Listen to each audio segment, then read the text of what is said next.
For establishing credit spread, we basically focus on short strike.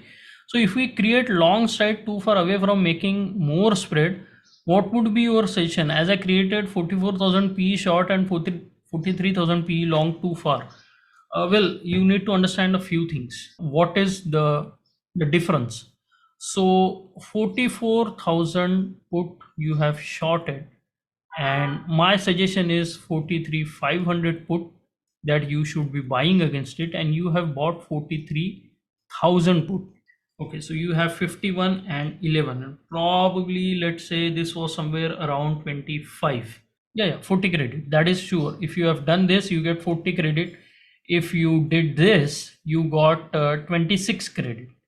Now these are insignificant numbers when you compare to the max loss, which is 500 in this case, and for this case it is 1000. Even if I remove 26 from 25 from 500, it is still 475 loss.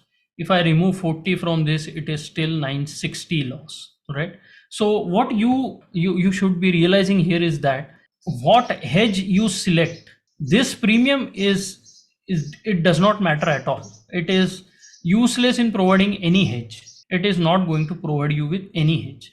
But if the market for some reason there is a black swan event and it goes against you, in the first case you will be losing maximum of 475. In the second case you will be losing a maximum of 960. This can happen. This is very realistic. It is extremely possible. Are you willing to lose 500 points more for 14 points of extra credit? Is up to you. All right. And once again, I'm telling you, credit spread strategy has this risk. I have cleared it. When I conducted my options course, I have clearly stated that yes, credit spread strategy is a risky strategy. There is a risk of big drawdown happening, because see, you will be making 26 points. How many times do you have to make this?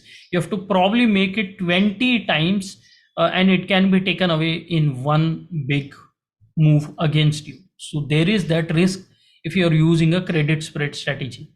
Okay, that is why we try to be as far away from the current market price as possible. So current market price should be 1000 plus points away from the short strike.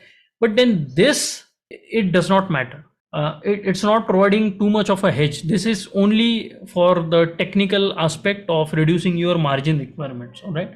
So you need to understand, like, are you willing to lose 470 points or 960 points in case of a black swan event? That is the only thing that help you decide whether you want to go 1000 points away from the short strike or 500 points away. You just have to decide which risk you are willing to take, and then decide whether this 14 additional points is worth a possibility of losing 500 more points. Okay, that is the only question you have to ask.